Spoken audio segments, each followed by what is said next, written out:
What's up, y'all, and welcome to probably the best fitness and nutrition podcast ever.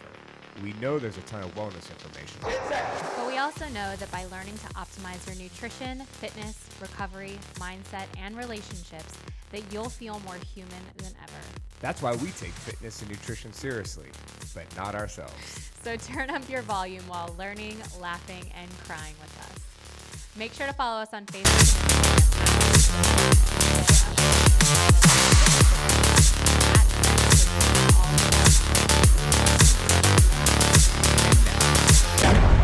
Change your life. Probably. Hey, everybody, what's up? This is probably the best fitness and nutrition podcast ever. And I am Bradley Schneller, and I am with one of our stacked clients, Elizabeth Fairbanks. Elizabeth, what's up? Hey. So if you guys can't tell, Elizabeth's in her car. She drives around all day, going from appointment to appointment, but still looks jacked as hell. Ooh, showing off those guns. Good stuff. So Elizabeth, you and I go back a long time. We first met probably about a decade ago, huh? Uh-huh. It's been that long, yeah. Yeah, back in our CrossFit NOLA days on Birth.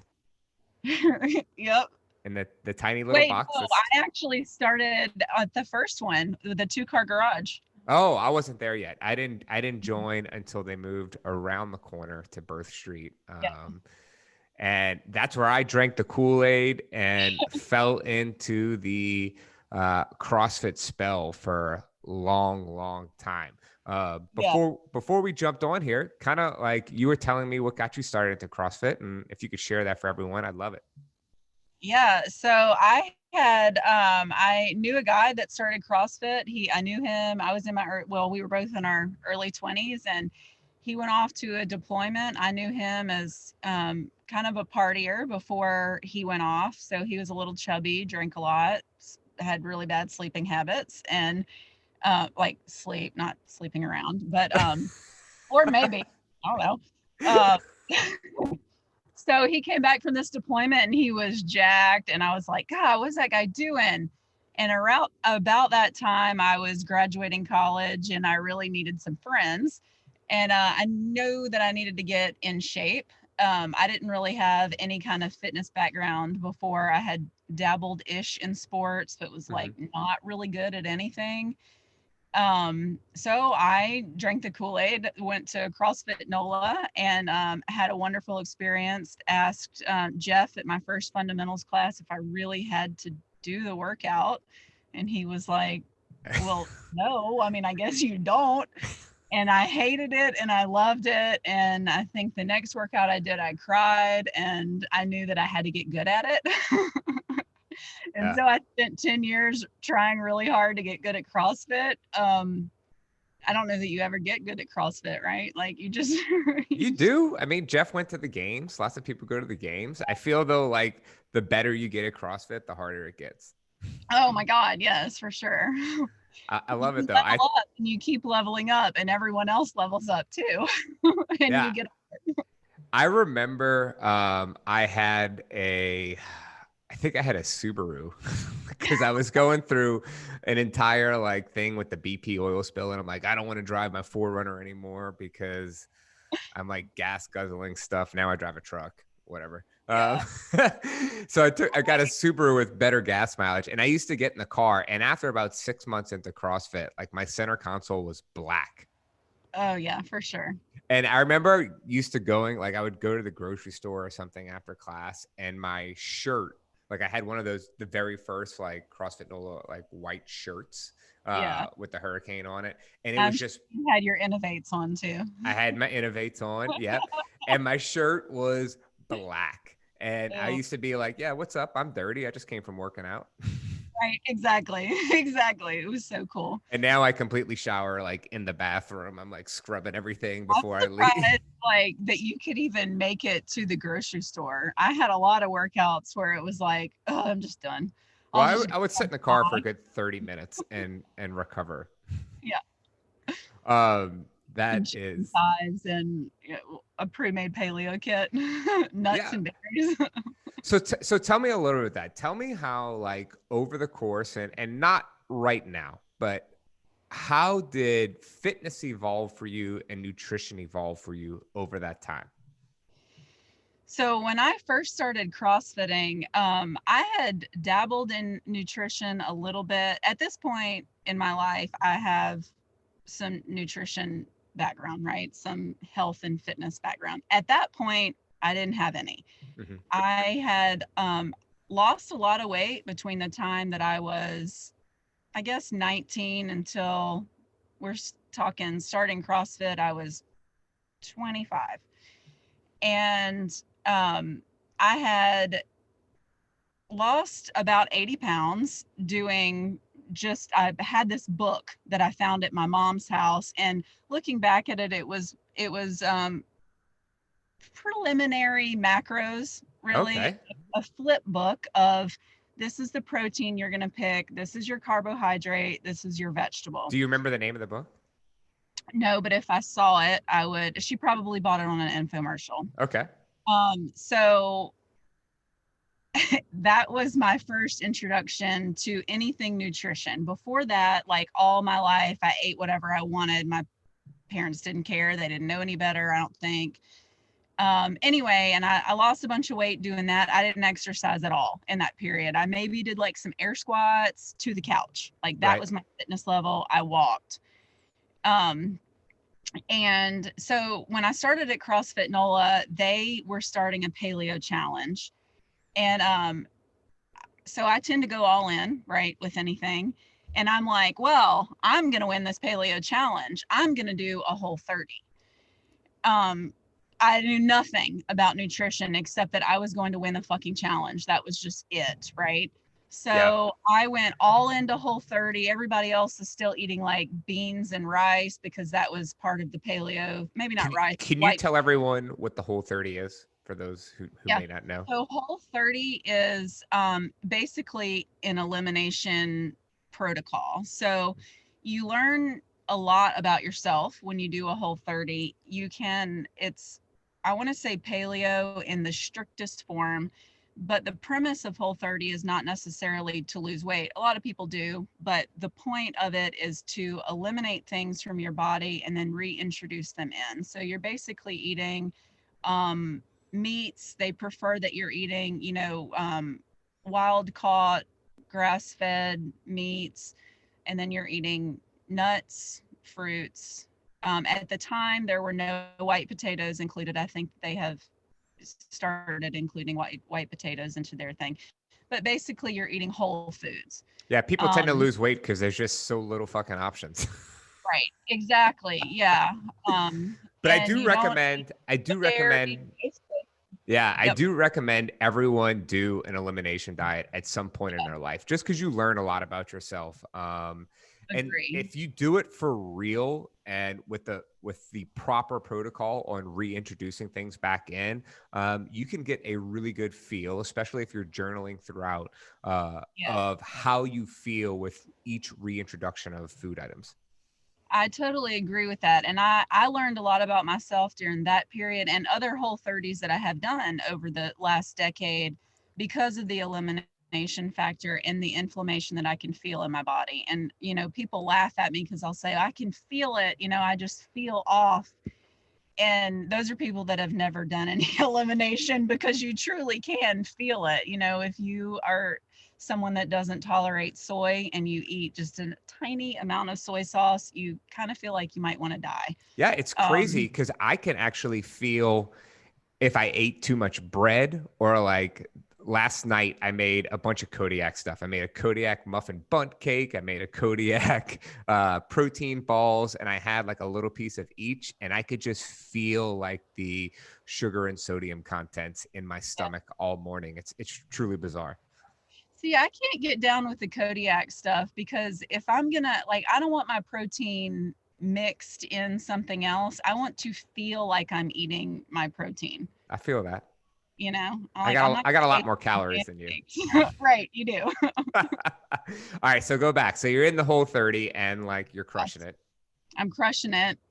Learned a lot about myself, got super into CrossFit, and was like beyond into CrossFit for a decade. Like I look back at it, and during that period I had 3 kids, and you know, I gave my body no rest and no break, and I wish that I would have given myself more grace.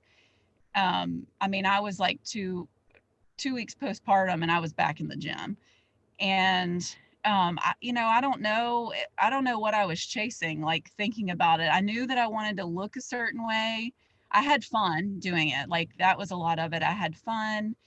Um, I had goals, but not really well, I moved like 3 years after I started from CrossFit NOLA and went to a different CrossFit gym. I've gone to several CrossFit gyms. So even when I had really solid programming or I didn't have solid programming, I wanted to look a certain way, and I thought paleo was the answer to feeling good, which it was Which it from the is. Yeah, absolutely. yeah. But I never looked the way that I wanted to look. I wanted to look like the ridiculous crossfitting that I was doing. I mean, at some points in my life, I was, you know, I was spending like 20 hours a week working out. Which And is, it's crazy because if you go back in time to like when Greg Glassman started CrossFit and like those beginning years, there was a work rest protocol. It was like 3 days on, 1 day off, 2 days on, 1 day off. yeah, Like that was the work rest protocol. With the introduction of the games, like that shit went out the window, right? And now you had all these regular Joes start training like the games. And I saw it in the gym, right? Like all of a sudden, everybody wants to work out 2 to 3 hours a day. yeah, Everybody thought they were Jeff, you know, yeah, or Rich fucking Froning, right? Like everybody's working out all the time and it's volume, volume, volume with yes, no rest, which you get better. Your capacity right. increases. You get better at CrossFit. I don't know if you feel better or look better though. No, I mean, I was at a period when I first met you again through Stacked. I was at a period, and when we're talking, what this was like last year. This Yeah, was not last year. like years ago. I was at a period where I was training on a team. I'm 35. I was 35 at the time. 36 now. So I was training on a 2 male, 2 female team to go to Wadapalooza. Like that was the goal. And unbelievably training and to have all these kids and a And a job full-time job and a full-time job. in And heels all day yeah, I mean, it with a was little bit like, of chronic back problem. yes, with a chronic back problem that I didn't realize, like nothing in my brain. I don't think I wanted to accept the physical condition that I was in because I am so goal oriented. Yeah. So I was eating like someday I was following a different nutrition protocol, right? And I was eating some days like 3,500 calories, and it was carb cycling, so it would be lower than that on some days, but regardless, you know, and I would work out and then I would sleep, and that was all I could think about doing was recovering. And you know, I would roll out and I would scrape and I would go to the chiropractor once a week and the massage therapist every other week. And looking back at it, it was just it was a lot. um What but do you think? I didn't look the way I wanted to look, right? Like, why? I get that, but what do you think drove you to that like ultra competitive, train all the time like mentality? I think it's who I am. I think that some people really enjoy CrossFit because they have the camaraderie. And that's what I loved at the beginning. I had since lost that through changing different gyms. So that part wasn't there for me anymore. But the box that I was still going to at the time, now I just train at home, was super competitive Yeah. with people that are in my age group. So, and it was a little relentless. So I had this unbelievable urge to not only beat myself, and you know, you hear, oh, well, it's you against you. And it's like, it's not It's really. bullshit. It's Bullshit. bullshit. when you're putting your score on the board and you're also logging it in like computer world, yes, it's an arbitrary number in space, but it matters, right? To some people, to me, it mattered. And so I wanted to beat all those people, and I didn't want to let my teammates for Wadapalooza down, although they were much younger than me. And there was just a lot of it. And I was in it, like in it. And yeah, so there I was. Yeah, I think and feeling bad, and yeah. Right. I mean, CrossFit does it's brought me to where I am today, right? It's gotten me the gym that I have, this podcast, it's spawned our nutrition company. And I think there are a ton of pros to CrossFit. The community atmosphere you talked about, the camaraderie, it pushes people to new heights in terms of weightlifting, gymnastics, metabolic conditioning, intensity, all those things. Like, you find something you don't find in normal fitness training. Right. There's also a ton of negatives. Yes. Right. I mean, and it's like life in really good ways and in some probably not good ways. Yeah. And I mean, that's okay. Like, we've all grown and learned from our experiences. I think where people get in trouble is when all they do is focus on either the results on the whiteboard or well, this isn't CrossFit, we need to do CrossFit, which is like, what is CrossFit? Right. Yes.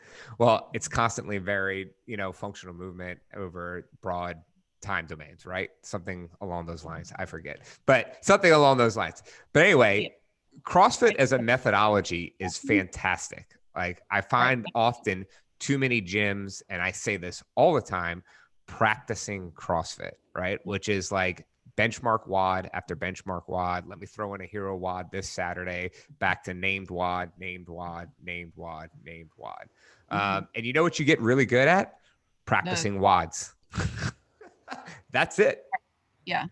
Whereas everybody knows I've kind of taken a step back from CrossFit in terms of my own specific training due to my shoulder.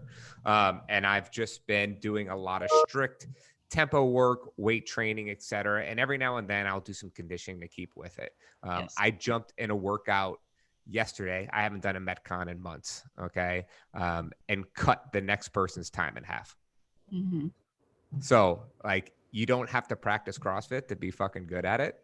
I love that you bring up like where people get in trouble, because, after my back surgery, there were, because CrossFit is still, even though it's way more mainstream than it was when you and I started, it's still a very controversial thing to do, right? Like, everybody Which is weird. I don't think of it like that, but I guess I live in my own little world here. Yeah, everybody has their own opinion of CrossFit, and you tell them you're a CrossFitter, and they're like, "Oh, you're gonna get hurt. Oh, that's so dangerous," And it's like, it's a fucking sport. Of course, you're gonna get hurt, Yep. But I think, and I sent, and so after I hurt my back, everybody's like, "Oh, you bet you were doing CrossFit," and it's like, well. But I still stand by what you were saying, is like, CrossFit's for everyone. Yeah, I agree. Functional fitness is for everyone. The reason that people get in trouble, I think, is because they don't listen to their bodies, which I didn't do. And when you push yourself beyond your limits because you don't know your limits, and you do it all the time for years and years and years, and you're ultra competitive, and you're in an ultra competitive environment, and you are not a professional athlete with a whole team surrounding you, excuse me, that's where people get in trouble, right? So I'm with you now. I mean, that I follow a different program completely, and it's focused on. Let's talk about that transition. Okay. So tell everybody how you hurt your back. I mean, what was that, 6 months ago? 9 months ago? March. So I originally injured my back in 2014 squatting. And it was, just to put it in perspective, at the time, my back squat was like 285 pounds. And, yeah, it was crazy. And I was warming up. I had like 95 pounds on the bar. Obviously, just went the wrong way, herniated a disc, and from there have never been the same. So long time in physical therapy, kind of, got used to rehabbing and hurting and just chronic pain. And then in March of this year, I was squatting again. Again, nothing like no particularly heavy weight. I was front squatting, had my belt on, and I felt the disc come out, and just shooting pain. Pain got worse throughout like the lower left side of my body, and I lost all function of the lower left side of my body. I had an emergency surgery to remove the disc, and I'm still in physical therapy. I also, when I was relearning how to walk, broke the foot because it was walking on it weird. And so you went through that ice storm as well. Yeah, the ice storm. So it's been a lot. But so during that period, I had already been thinking, you had been talking to me through Stacked about like, because I was struggling with it mentally. It was a big mental dilemma for me. Like, can I let this go? Can I not let it go? Because it was part of you. It was part of me. So long. Very much how it was my identity. It really was. And you go through, I would have put on my tombstone like wife, well, not wife anymore, but mother, daughter. So I mean, that's how like deep into it I was. And so I had talked to you about like just the mental struggles I was having with that. And I remember like one thing I think about a lot, and I'm thinking about leaving the gym. And I have a garage gym. Like I have everything that any person could ever want in my garage, but I still went. And you're like, so maybe stop going. And then if it doesn't work out, go back. And I'm like, I could do that. Like that's actually a possibility. And that was my plan. And then, so at the point where I hurt my back in March, I had already dropped down to a punch card, and just so happened that day I was at the gym, which was just unfortunate, I guess. Yeah. It sucks. It kind of sucks for those owners too, because they probably feel like assholes. No. They might. I don't know. It's been kind of a weird thing, like the elephant in the room that no one wants to mention for sure. Oof. So yeah. So at that point I had already been looking into the Awaken training, the Marcus Philly programming, which if y'all don't know Marcus Philly, he was a games athlete, and his whole platform is move well, feel good, or something like that. Yep. So he kind of makes it his priority to look good, feel well, or something. He looks fucking awesome. Like he's in, I don't know. Yeah, he looks great. Let's just say that. So his programs are focused on feeling really good and not overdoing it, which is a paradigm shift, right, for a CrossFitter, because a lot of us look not like CrossFitters and we feel really bad. And again, that's not everybody. That is my experience of overtraining.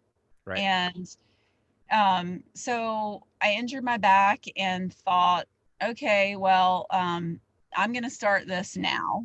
So my surgery was March 17th, and they were starting a new 12-week cycle on April 5th. And I'm like, I'm doing it.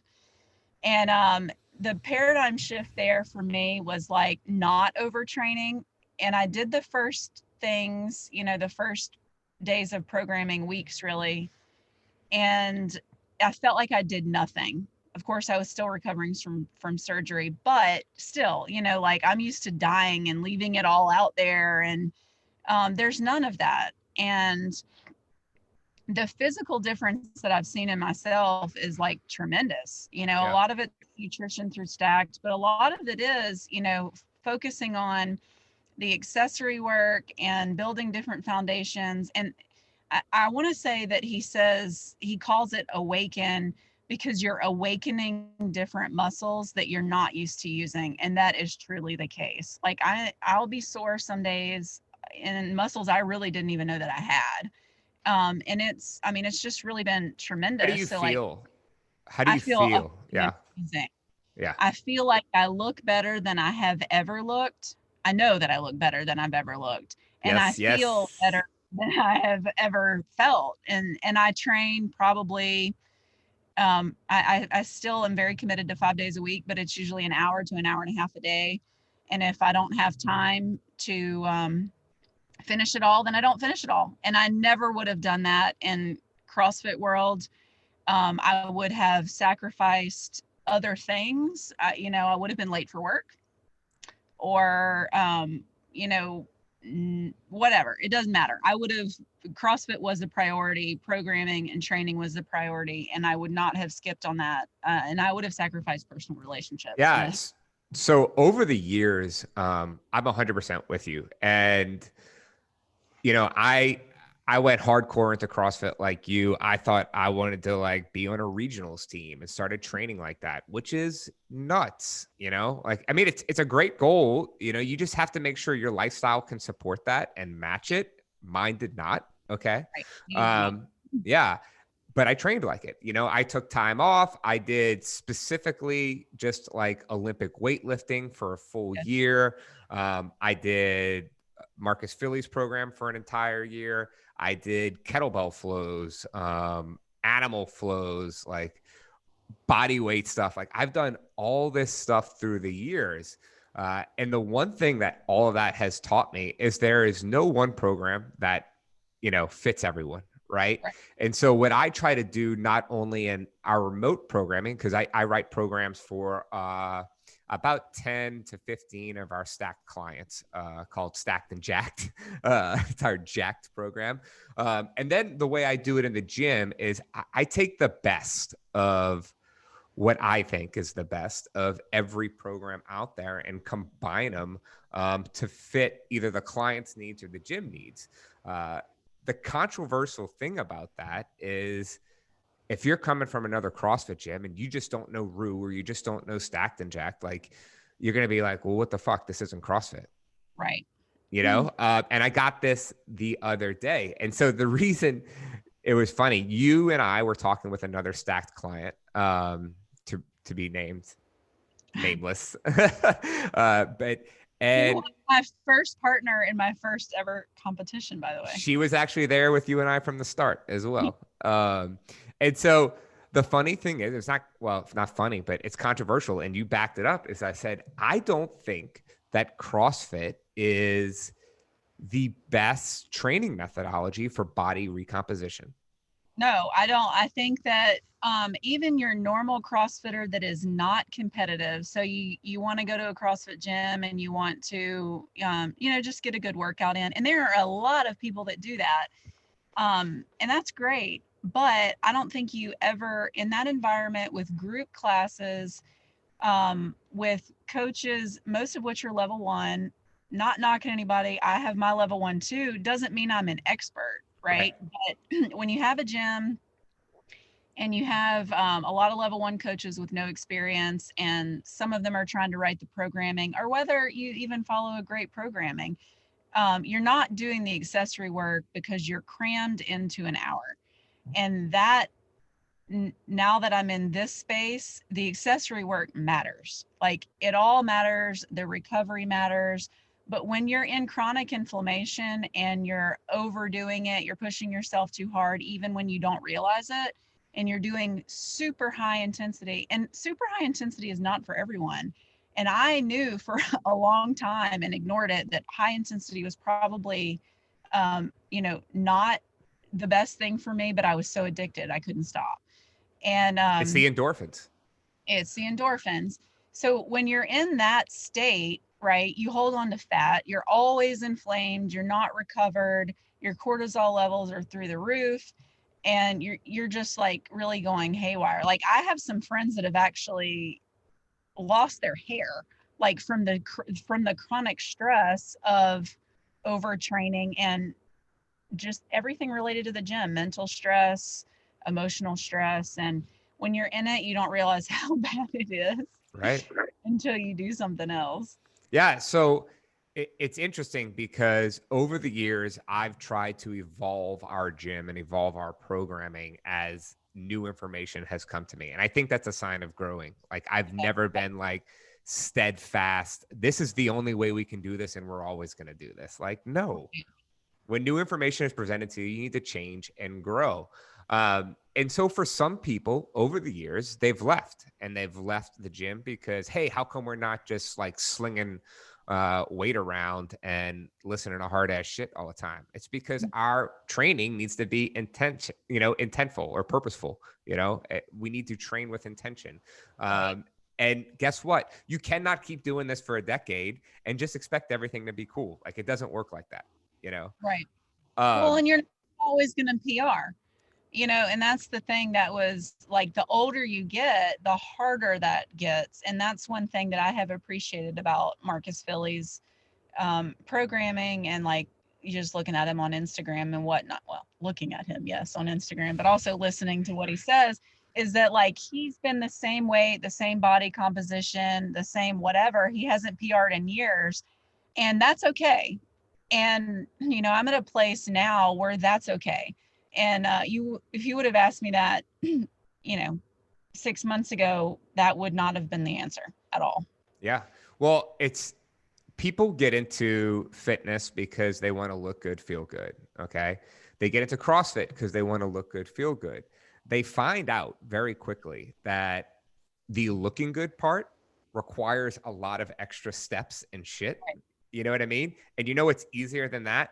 Coming in and just killing yourself for an hour and a half. Like, that's easy. I'll just do whatever the coach says and this, and we're just going to do EMOMs and fucking Fran every day and all this shit. Right. And they never look good. Right. We talked about this. Like, there's that 6 months to maybe a year in the beginning where like they see all these results and they're like, shit, this is it. And then they plateau for the next 5. Right. Hunger levels increase because your intensity level picks up. You're in a caloric deficit, but not the right type of caloric deficit, because you're in a caloric deficit via exercise and not via nutrition. And if you're still super paleo, you're not eating enough carbs. Not eating enough carbs. Jumped on the keto bandwagon or whatever, thing there is to do now.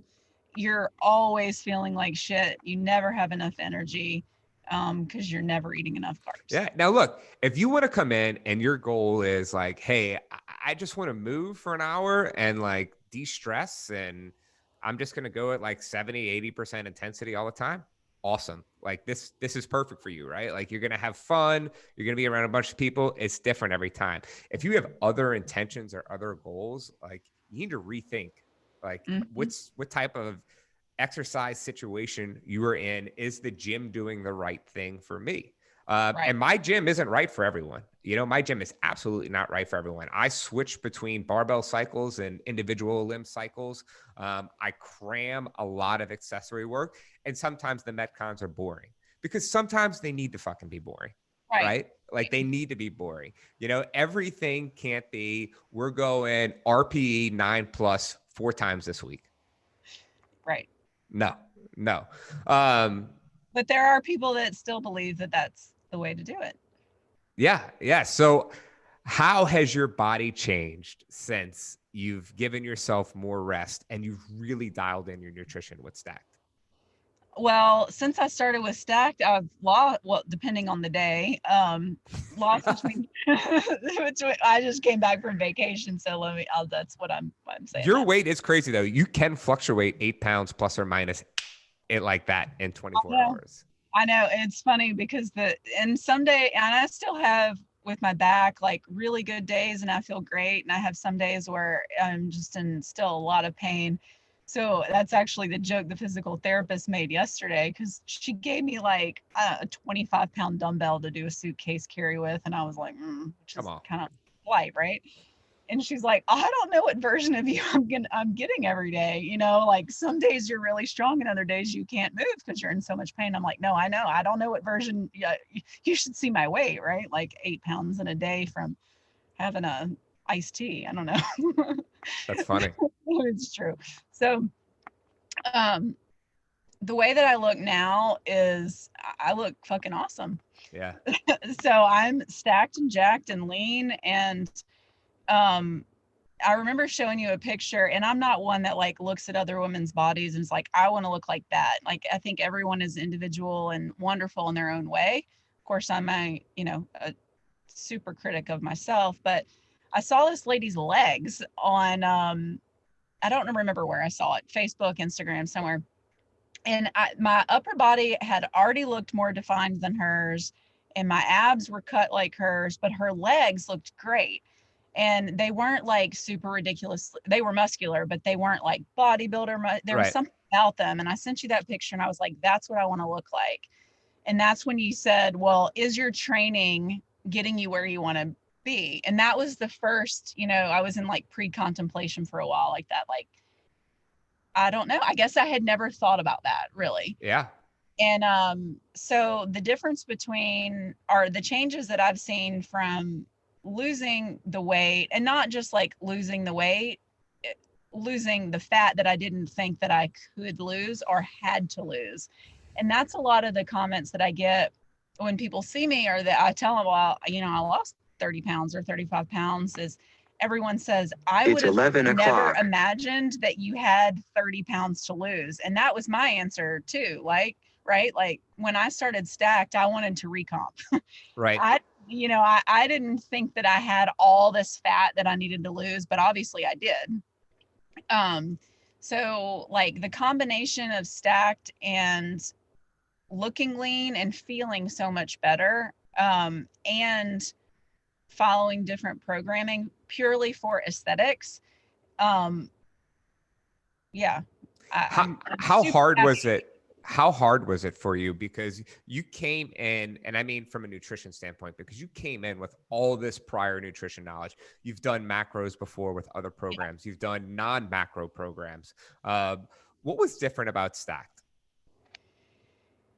The behavior piece. So, and I even have a master's degree in health promotion. So I'm saying that because with the extensive background that I have, you would think that it would be common knowledge, right? But it's not. So the behavior piece for me is really what did it. Like when you start with Stacked, you start, or where I started, I don't know if all your clients start that way. I was taking pictures of food, and I was like, this is the fucking dumbest thing I've ever done. Like, God, whatever. But I did it, right? And I followed through. You trusted me. I trusted you. And just by doing that, I lost 10 pounds. And for me, it was a matter of accountability. And, I didn't want to I like how Emily uses that term, snagging, like snagging a little snack or a bite of whatever. And I did that a lot. Or, in my head, and I remember she also put a picture of a nutrition label of a protein bar or something on the Facebook page when I first started, two protein bars. And she asked like, which one is better, whatever, however she phrased it. And one had some artificial ingredients, one of which was whey. And in my paleo brain, God, no, I am not going to eat whey. I'm not going to, no. And the other one had a lot of fat. And I was like, but Whole Foods. And I was like, well, I would have gone with the Whole Foods one. And she's like, why? And I was like, well, because the Whole Foods, but it had like 3 times as many calories. Yeah. I think it was an RX bar versus a Built bar. Yeah. So like that didn't matter to me when I first started. Like the concept of calories, obviously I know the concept of calories, but from such an intense paleo background, calories didn't matter as much, even through macro planning. Like, I don't know how I skated by that, maybe because my macros were always so high. So yeah, I took the pictures of the food, and I didn't want to embarrass myself by eating it. I didn't want to lie to you and not take a picture, because that's a slippery slope, right? Is when you start like, oh, I'll just eat this and not log it. Right. That got a hand fast. And I didn't want to do that. And I didn't want you to know that I ate chocolate chip cookies. And it was like all these things. I didn't want to take pictures of all these dirty things I was doing. So I just didn't do them. And, then we worked on some other things, and simple foods. That was pretty simple for me, but adequate portions was a big one. But it really was the behaviors. Yeah. It's funny. Like when a lot of people start in the beginning, they're like, I feel like I'm not doing anything. And I'm like, that's kind of the point, right? I want you to wake up in 6 months and be like, holy shit, look where I am. And it didn't feel like I did anything over those 6 months. Yeah. And that's been me. Even like when we do a cut because I want an extra challenge, or I want to see where I can go with it. It doesn't necessarily, none of it feels hard. I think where people get into trouble with macros, and like you said, I had done macros and variations through over many years, is that they don't change their behavior. They want to fit all this food into this plan. And first of all, if you're not like working with a specific human coach, nobody knows what fucking macros you need. Yep. Like you're basing it off of, macro stacks or eat to perform, which occasionally a Or what human. MyFitnessPal tells you. Right. It's wrong. I'm going to tell you it is wrong. And you don't have any guidance, so, but the problem really is that you can eat anything in macros, but it doesn't mean you're healthier. Like when you had king cake for every day for like whatever, That was or awesome. I had pizza every day for like 2 weeks. I'm like, it fits my macros, but I feel like shit, Right. And that's not the way to do it either. You need to eat whole foods, and you need to eat adequate portions and not eat all your meals at night, which I'm really bad about. You know what I find is interesting, and tell me if this is true for you or not. You said if it fits my macros, but I feel like shit. So Right. One of the practices we do is we weigh ourselves every day. And the funny thing is it could fit my macros like every day. But if I feel like shit 3 days in a row because either I consume too much bread or pizza or whatever, even though it fits my macros, my weight's going to be up because those foods have probably caused water retention as well. So it does like translate to visible data when you're eating something that doesn't necessarily agree with your body. Yes. And the pictures. So I take my pictures every Thursday, as you know, and I have them readily available because I want to show everyone my body all the time. You should want to. I mean, hell yeah, you worked hard for that body. It's funny because I dress really actually very conservatively but anybody gives me the opportunity, I'm like, look at these pictures, look at my pictures, look at my pictures. It's like me on a Monday, I'm like, oh, check-in day. I haven't done one in a while, just so everybody can see. Right. And people will be like, you just have those ready on hand? Yeah. A whole folder full. A whole folder full. Yeah. So back to the training thing. Do you see yourself ever getting back into CrossFit? Like maybe just for fun here and there, or just I'm done? I don't know. So I'm like you. I can jump into a WOD, and my boyfriend and I train together, and he looks great, by the way.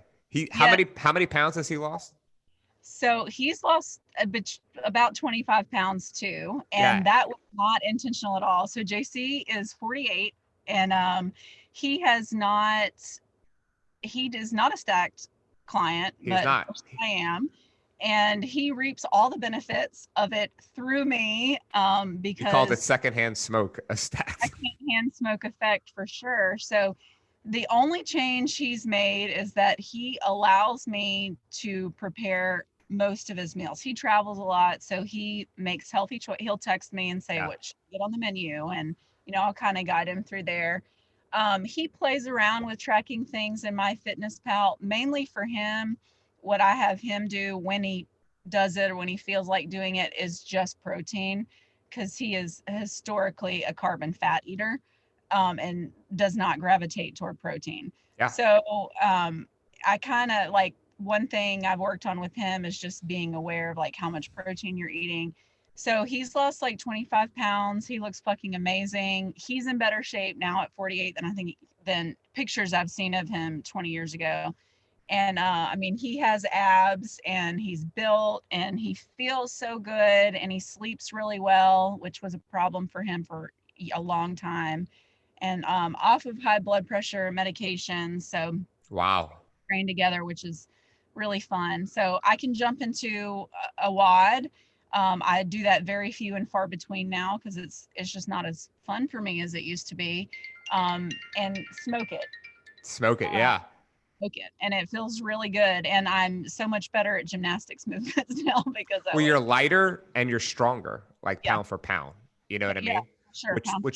Which makes a big difference. So it's the same thing with me. Like I signed up for a CrossFit competition. I'm going to do one in September, the end of September, with my friends, against the advice of my coach. Because she's like, you're not ready. It's a funny story. So I jumped into a class Metcon the other day, crushed it. It was double unders and hang power cleans. And I put at the end of my programming from her, I was like, hey, by the way, I just finished the workout with this. Within like sending in my workout to her, I got a text message in 5 minutes with a bunch of expletives. Like, what are you doing? You're like, this is too soon. I'm like, it's fine. It felt fine. But I do have to watch myself. But nonetheless, like, it's still fun to me. It's just not the best thing that I need to do all the time. But I still love a lot of it. And so like, that's the struggle I have with programming the gym, is just doing like CrossFit style stuff every day is not going to get the gym where it needs to be, or each individual person. But I have to still do it because it's like, hey, we're a CrossFit gym, which we are. And we still do CrossFit stuff, and it's still our base methodology. I try to put a whole bunch of other stuff in there, and we do squeeze a lot of accessory work. Like if you come to a root class, it feels like you're doing a lot of shit in an hour. And so like we recently changed our introduction process where we require at minimum like 9 on-ramp personal training sessions, because before it might be 2 to 4, right? But if you get into a group class now and you are not fully prepared and know how to do stuff and where to go, like you're going to get lost, because we move so fast to try to accommodate everyone with not only the big lifts, but the accessory lifts, and provide a little bit of conditioning at the end as well. Yeah. Sounds like a great value. Oh, thanks, Elizabeth. But anyway, I love this. Any like final thoughts for everybody? Oh man. Well, besides the fact that I think everyone should be a stacked client. Oh, thank you. I truly do believe that. I think that there's such great benefit in having a coach. And I've told you before, like I am a user of resources. If I can be coached, I've had life coaches, fitness coaches, nutrition coaches, and they've all changed my life, you included. Thank And you. So I really do think that there's a great benefit in stacked, and even just like, I mean, and I recommend it to everybody. I truly do. I think you do. I don't know, like 10, maybe fewer than 10, but you haven't paid full price for a membership in a long time for staff. I have a lot of friends and colleagues and acquaintances that I have tried, they have approached me about what I'm doing. And of course I recommend it. So I would say final thoughts, be nice to your body. That means nutrition, 100%. Sleep, recovery, exercise, all of it. Just listen to your body and listen to people's advice when they know what they're talking about. I love it. All right, Elizabeth, thank you so much. I appreciate you jumping on here with me, and I'll see you Thursday for check-in. Yeah.